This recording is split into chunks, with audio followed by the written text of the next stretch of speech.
panpsychism. It's one of those words that sounds like something you'd hear in a sci-fi movie, or maybe over here at a particularly enthusiastic philosophy convention. But trust me, it's a lot more than just a fancy term to throw around at parties, though it's pretty good for that too. At its core, panpsychism is the idea that consciousness isn't just something that pops up in complex brains like ours. Instead, it suggests that consciousness, or at least some super basic form of it, is a fundamental feature of the universe. And when I say fundamental, I mean like gravity or electromagnetism level fundamental. We're talking building blocks of reality here, folks. Now, before you start wondering if your coffee mug is silently judging your choice of instant coffee, though let's be real, it probably would if it could, let's break this down a bit. Panpsychism isn't saying that everything around us has human-like consciousness. Your toaster isn't sitting there plotting world domination or writing the next great American novel. At least, we're pretty sure it isn't. But then again, have you ever really asked? The idea is more that at the most basic level, the stuff that makes up everything, from you and me to that pebble you stubbed your toe on last week, has some incredibly simple form of experience or subjective feeling. It's not thoughts or emotions as we know them, but more like a fundamental what it's likeness to be that thing. Think about it like this. We all know consciousness is a thing, right? We're aware, we have experiences, we feel stuff. But here's the kicker. No one really knows how consciousness happens. It's like, how does a bunch of non-conscious stuff, like the atoms in our brains, come together to create this wild experience of being alive? It's a head-scratcher that's been driving philosophers and scientists up the wall for centuries. They call it the hard problem of consciousness. And let me tell you, it's not just hard. It's a real pain in the existential butt. Enter panpsychism, stage left, with jazz hands and a bit of cosmic glitter. It's basically saying, hey, what if we've been looking at this all wrong? What if consciousness isn't something that just magically appears when things get complex enough? What if it's been here all along? A basic feature of the universe itself? I know, it sounds bonkers. But stick with me here, because this idea has some pretty interesting implications. First off, it solves that pesky, hard problem of consciousness I mentioned earlier. If consciousness is a fundamental feature of the universe, we don't have to explain how it emerges from non-conscious matter. It's been there all along, baby. It's like those movies where the hero discovers they had superpowers the whole time, except instead of flying or shooting lasers from their eyes, everything in the universe gets to experience existence in some form. Yay? But here's where it gets really wild. If consciousness is a basic feature of the universe, that means it's been around since the Big Bang. Picture it. The universe explodes into existence, and along with space, time, and all the fun stuff that would eventually become stars, planets, and that weird mole on your back, consciousness enters the chat. The universe isn't just expanding, it's waking up. Mind blown. Right? Now you might be wondering, okay, but if everything has some form of consciousness, why can't I have a conversation with my houseplant? Why isn't my coffee mug telling me about its day? Fair questions, my curious friend. The thing is, panpsychism doesn't mean everything has the same level or type of consciousness. Think of it more like a spectrum. On one end, you've got the complex, rich consciousness that we humans experience. On the other end, you've got the incredibly basic, almost unimaginably simple experience of fundamental particles. It's kind of like how we already think of consciousness as a spectrum, right? Like, we assume a dog is conscious, but probably not in the same way we are.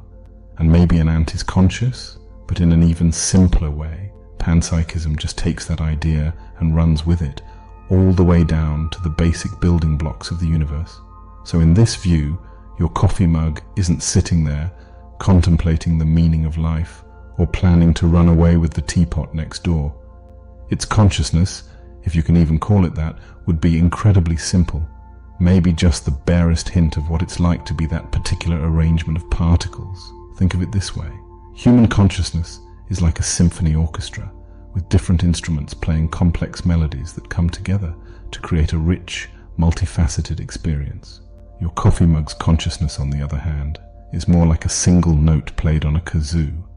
It's there, but it's not exactly writing cosmic symphonies. Now here's where things get really interesting. If consciousness is a fundamental feature of the universe, that means the evolution of complex consciousness, like the kind you're using to read this article, isn't about creating consciousness from scratch. Instead, it's about organizing and amplifying the consciousness that was already there. In this view, your brain isn't generating consciousness. It's more like a really fancy radio, picking up and amplifying the signal of consciousness that permeates the universe. You're not just a conscious being, you're a consciousness amplifier, baby. But wait, there's more. If everything has some form of consciousness, what does that mean for how we treat the world around us? Are we living in a universe that's alive and aware at every level? Should we start being nicer to our furniture? Do we need to start a support group for existentially troubled electrons? These are big questions, and to be honest, panpsychism doesn't necessarily give us clear answers. But it does invite us to look at the world around us in a different way. Maybe it encourages us to treat our environment with more respect, knowing that everything around us shares in the experience of existence, even if in the most basic way. Of course, panpsychism isn't without its critics. Some argue that it's just pushing the problem of consciousness back a step without really solving it. Others say it's unfalsifiable. After all, how can you prove or disprove that an electron has subjective experience? And then there's the combination problem. How do all these tiny bits of consciousness come together to form the unified experience we have as humans? These are all valid criticisms, and they're part of what makes philosophy of mind such a headache-inducing field. But hey, at least it's an interesting headache, right? Now let's circle back to your coffee mug. If panpsychism is true, that means your mug has been with you through thick and thin, silently experiencing every coffee-fueled all-nighter, every heartbreak, every victory. It's been there, holding your precious caffeine, while also holding a tiny spark of the universe's fundamental consciousness. Does this mean you should start treating your mug differently? Should you give it a name, tell it about your day, maybe even take it out for dinner and a movie? Well, that's up to you. Panpsychism doesn't necessarily imply that we have moral obligations to inanimate objects, but it might make you look at the world around you a little differently. And here's a twist for you. If panpsychism is true, then you're not just observing the universe, you are the universe observing itself. Your consciousness, and the consciousness of everything around you, is the universe's way of experiencing its own existence. Talk about cosmic narcissism, but perhaps the most mind-bending implication of panpsychism is what it means for death and the continuation of consciousness. If consciousness is a fundamental feature of the universe, does that mean it can't be destroyed? When we die, does our complex consciousness simply dissipate back into the cosmic soup of awareness that permeates everything? Are we all just temporary collections of conscious particles destined to disperse, but never truly cease to exist? It's enough to make you want to sit down with your coffee mug and have a long existential chat. Just remember to listen closely. It might have some profound insights to share, or it might just be silently questioning your sanity. Either way, welcome to the weird and wonderful world of panpsychism, where every atom is a philosopher, and your coffee mug might just be the next great spiritual guru.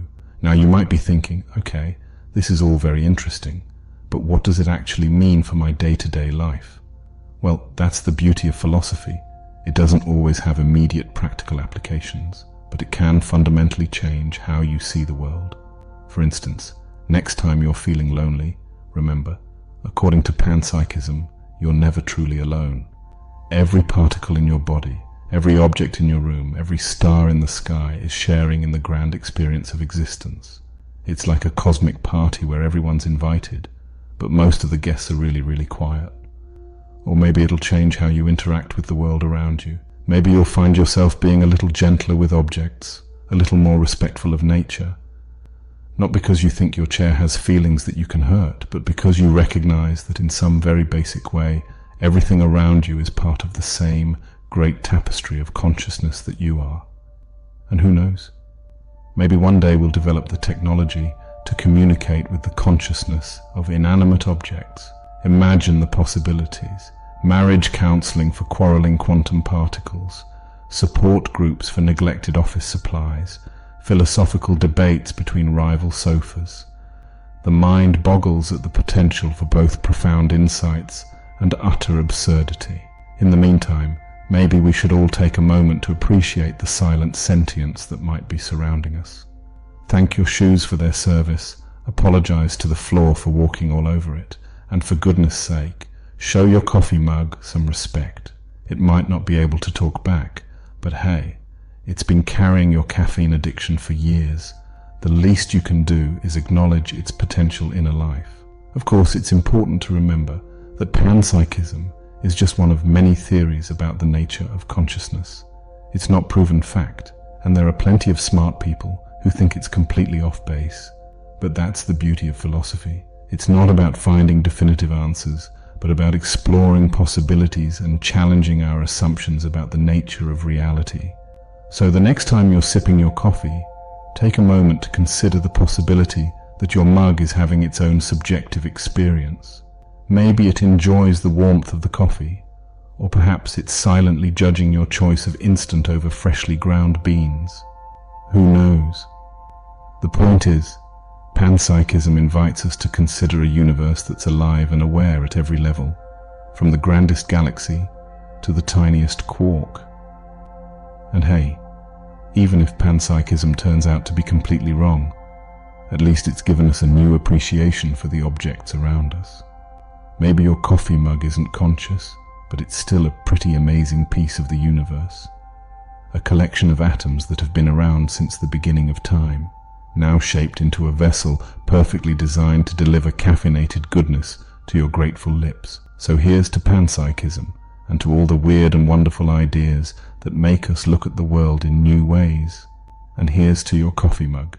Sentient or not, it's doing a bang-up job of being a mug, and in this vast, possibly conscious universe, sometimes that's more than enough.